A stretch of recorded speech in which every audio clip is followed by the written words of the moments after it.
Willkommen zurück zu Code. Im letzten Part haben wir diese Station erreicht, das Krankenzimmer so gesehen. Und unsere Freundin ist gerade woanders beschäftigt, deswegen suchen wir hiermit, um nützlich zu sein. Yay! Aber werden wir es sein, wir werden sehen. So, fangen wir an mit der Stange hier. This handrail had some screws. I wonder if I could somehow take them off. Okay, ein Bettlaken. This bed was a bad bed. That was really all I had to say about it. This poster was made of crude drawings depicting weird things about the eye and the brain. It was written in a language I didn't understand.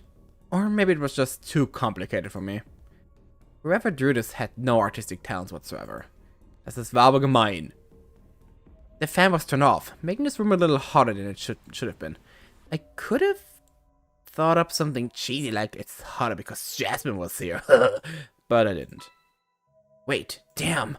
I thought it up in the end since I had to think to the point out. Ah! Idiot. 3 shelves were mounted above the surface of the counter. I didn't know if anything on them would be useful. There were some glasses, a radio for some reason, pill bottles, a box. Nothing I could really combine or use in any way.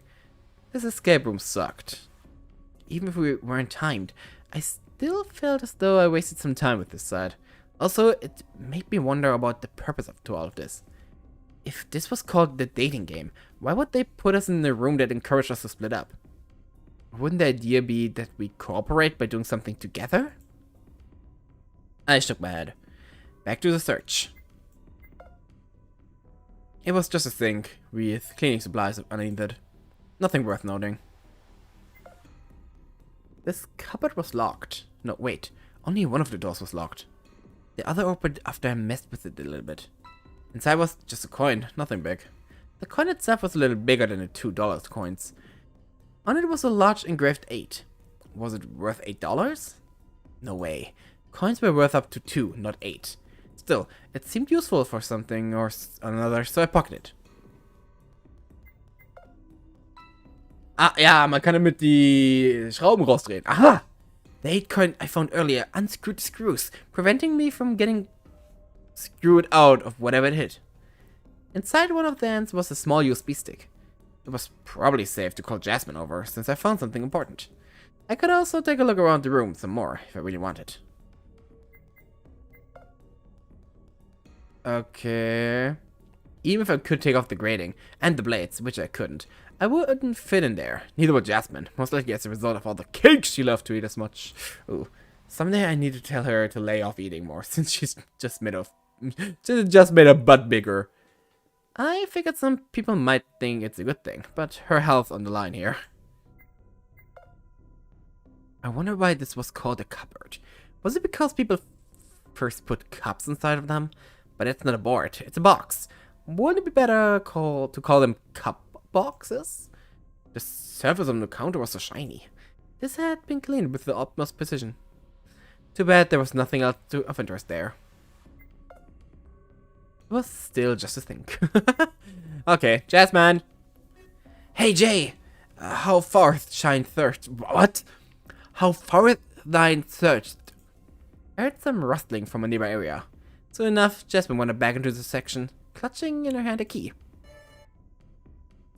Romeo, Romeo, wherefore other Romeo? I hold in mine grasp an object of value, with which thine heart I may unlock so. Hey, whoa, you're Jasmine, not Juliet. With her fist pushed onto her hips, looking annoyed, she stared at me like I just ruined the joke. Du hast angefangen, Kumpel! Fang es an, bring's zu Ende. Remember what I said about the nicknames? Oh shit, she was right. Okay, you're Jay, not Jay. What? Get it? Because they begin with the same way. And you're not Romeo at all either. I bet you'd have swept me right off my feet. I cleared my throat while she moved again, this time looking for something on one of the cupboard doors. Perhaps I could have swept her off her feet, but only in a metaphorical sense. Looking for something? I just finished looking around this place. Yeah, a lock. I think I found it. And she inserted the key into it. Turning it, she opened the cupboard, taking out a strange tablet. She looked behind it. There's something there. I could probably get it by breaking the thing in half, but we might need it later. Oh, it's got a touchscreen. I wonder if... I touched it, but it didn't light up. Jasmine and I examined the sides and figured it needed the USB stick I found on the wall. After plugging it in, I tried my earlier maneuver again. The screen lit up at the contact, surprising Jasmine. Oh yeah, it's opening, but the slot in the back didn't though. Only the electronics aren't booting up. Damn. A pretty lady such as thou shouldn't utter these vile vociferations. You know, adding the at the end of a word doesn't automatically make it correct Old English. She completely disregarded the rest of what I said. Keep your eyes on the prize, ass. I couldn't see what she was staring at since she had the screen of the tablet aimed at herself. From what I could see of her expression, she was very puzzled. What is it? It's kind of like a puzzle, I guess. Can't make heads or tails of it. There are 3 numbers. 2 of them aren't a set, and the middle one is static. In the middle is the number 9. Both numbers on the side have an arrow pointing towards it. I can change the numbers on the sides, but not the middle one. I thought I had to make the number 9 by combining 2 different numbers, but it's wrong. Do you think we absolutely have to do it? We probably have to. The rooms have these silly puzzles sometimes. What's inside the tablet will probably help us. Maybe we'll even get the code for the keypads leading back out. She tried again and again, but she only got frustrated with it. Shut it if you want. Oh, she left the tablet on the counter and stormed off. Maybe deep inside she had the same worry as me about looking useless. I plugged the tablet and looked at it. They were 3 numbers, which reminded me of an analog clock, but other than that, there was another detail that was weird. The leftmost number was blue, the rightmost number was red, and the one in the middle was just kind of weird. The upper, middle, bottom, lower right lines were purple, while the others were blue and red too. She totally didn't mention that. Maybe she thought it wasn't important. I could tell the middle number was 9 though. I tried the same thing she did, no dice. Surely the colors were important then. The areas were purple because it was blue laid over red. Ja, das macht Sinn. Und hier war es aber blue over red. Ja, aber hier ist doch auch blue. Warum ist es dann nicht lila? Und da war nur blau. Das macht keinen Sinn. So that meant the numbers I had to enter were 5 and 3 for blue and red respectively. Bingo. What? Warte, was?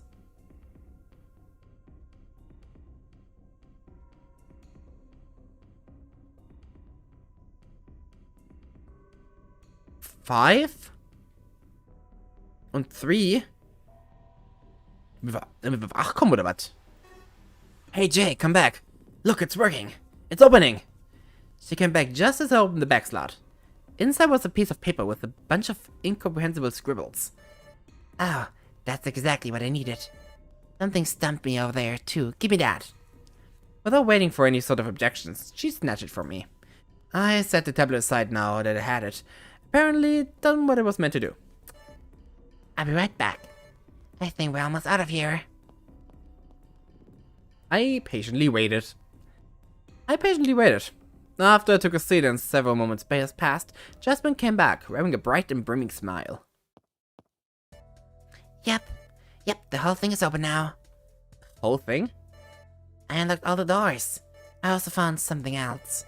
Some kind of remote with no purpose here. But it's the kind of thing I think we should share with the others, so I'll show you at the lounge. Alright, if you say so. I set off towards a set of doors, but Jasmine stopped me with a hand around her wrist. Well, my wrist, Entschuldigung. Wait, before we leave, I have to show you something. I would wait until your amnesia is gone, but it's kind of really important, so I can't leave it up to chance. She looked fairly worried. I had no choice, and my curiosity was piqued anyway. She led me to a room that had previously been locked off. It was somewhat featureless, except for the clear indicators that this was a one-way deal. Or perhaps it was just supposed to tell us to stop. I was about to walk in when Jasmine shook her head, keeping a tight hold on my arm. See these scanners? Apparently, they check if we have the 9th person with us. That's who we're trying to find, by the way. We need to find the 9th person to leave. Otherwise... Jasmine dragged her finger across her neck in a motion that left little to the imagination. Yeah, okay, I get you. But what now, then, if this isn't where we have to go? Now, we're going back to the lounge. See, we can't go to these stations with more than 2 people at once, but we can for the lounge. It's a bit like our base of operations. More information. My head hurt again. As if it was trying to remember something. Seeing as she was walking again, I followed after her. We went back to the stairs, but this time we were on the other side of the station below. The reason was simple. We were going back, not forward. It took very little time and the train arrived. We boarded it in silence, even if I could tell Jasmine looked at me from time to time, worried over my amnesia. This time she didn't say a word though. It's just like she said. If all my memories came back at once, it would be pretty painful, especially if I built new ones. It was better to not force it. Just like before, the train drove through each station. Just like before, the train opened its doors at the station, waited a little, then closed them again to resume its movements. The cycle repeated a few times until we arrived all the way back at the lounge. As the announcer had said its name, I now knew this was the Leisure, a lounge station. Emma! Hier bin ich! Hi! Hast mich gesucht, ne? Meine Katze. Which, according to Jasmine, we placed the one at the center between all colored lines. Most of them, at least. I still couldn't wrap my head around how this huge, sprawling, very popular station could be a lounge now. Did Smiley pull some strings so nobody would be allowed to use the metro at all during this day? Or maybe this was happening during the night, since every day the metro stopped running for a couple hours for maintenance. No, they'd still need to renovate this whole place. Time to go. Jasmine's words took me out of my thoughts, and I left the train alongside her. If we didn't leave now, it would have drive off again. I hope the others came back too. If not, well, we'll just figure it out. We've just figured out what we'll do then. And we'll have the lounge just for ourselves. Let's go. I wasn't sure if that was a good or bad. I mean, of course it was good. It was really great even. But it had been 4 years since I saw her. Being with her like this made me feel lightheaded. Aww. If it wasn't for this weird staircase, if it wasn't for the infirmary, if it wasn't for the lounge, yeah, if it wasn't for all those weird things, it would just be us, walking together, taking the train, going to places and hanging out. But this headache was growing worse and worse. I was probably on the cusp of remembering something about the situation. I held my forehead with a hand. There was no hiding it from Jasmine. She came by me with a big smile on her face. She meant to be reassuring, but I could tell she was a little worried too. Still, it was the thought that was important. No one here. At any rate, I'll go back downstairs to wait for them. Go ahead and have a real lie down this time if you want. No one's gonna bother you. They won't get through me. Once again, she flashed me a smile. Once again, I was putty in her hands. Oh, Jasmine. I awkwardly rubbed the back of my head. Embarrassed that I had to rely on other people so much. The most cowardly part about this was how I wanted her to stay here too. But I couldn't bring myself to ask her, and I instead went with what she suggested. That was probably why I was still single. Always running away. Always uncertain about what I wanted to do. This job I had, these studies I went through, they were all because I wasn't sure. I took up artistic studies because Jasmine went for them. I studied with her abroad because she decided to do it, and I didn't want to let her go alone. I didn't want to let go of her. When she finished and decided to start working, I moved back and studied more, frozen my decision. I couldn't go with the kind of job she was doing. I hadn't been convinced it was correct back then. And that had caused me to let go of her completely, as I moved back to Montreal from Vancouver. Because I could move forward, it cost me Jasmine 4 years ago. Of course, now I regret everything, and now, at least, she was right here. I could finally right the wrongs of my past. Well, okay then. I see you in a bit. Once all was said and done, she left the area, and I was free to snore away. That's what I would like to happen, at least. But the muffled sound I heard coming from the station wouldn't allow it.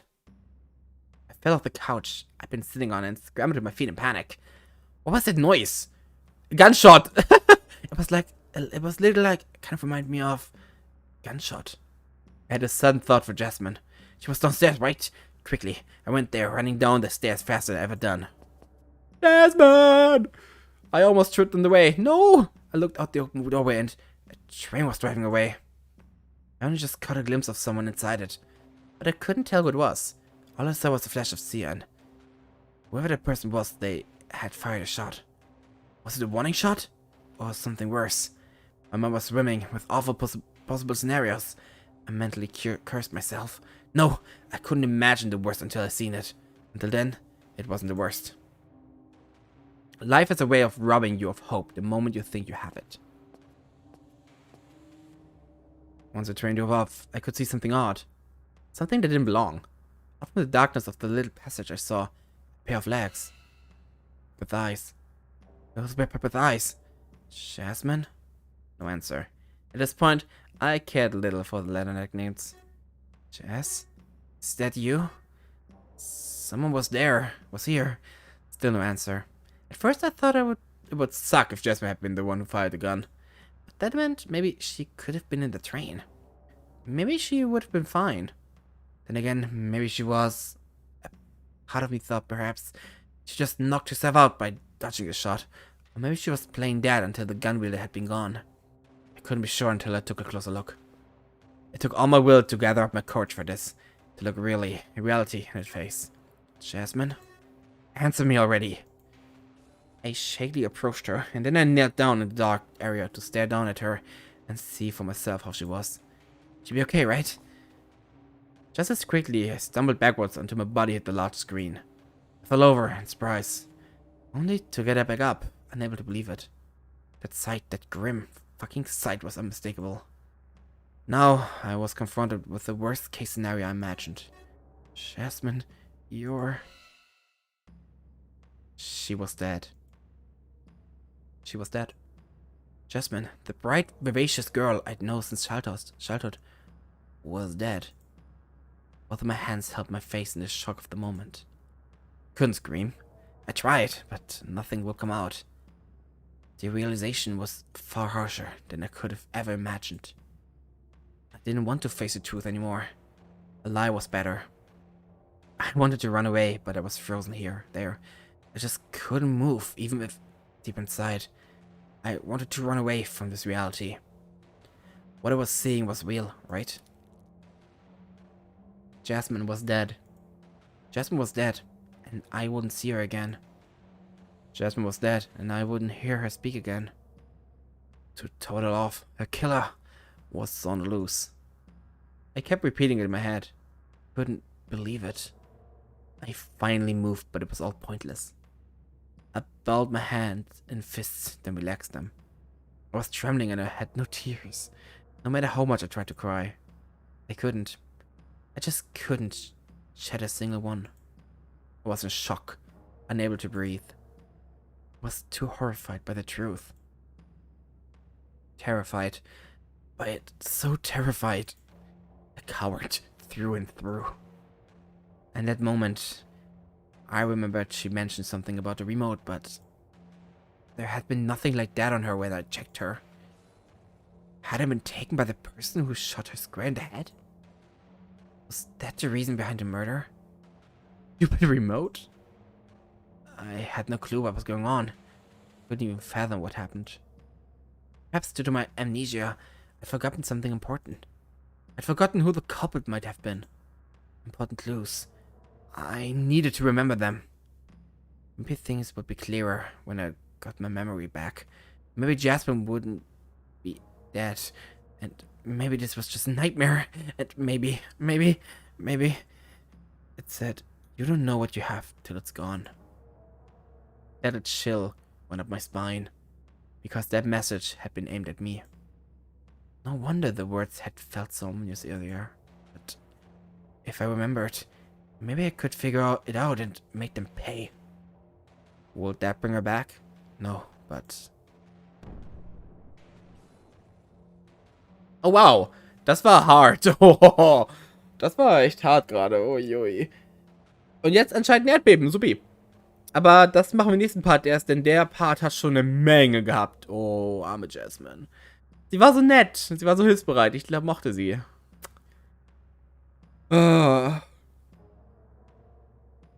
Ich werde sie vermissen.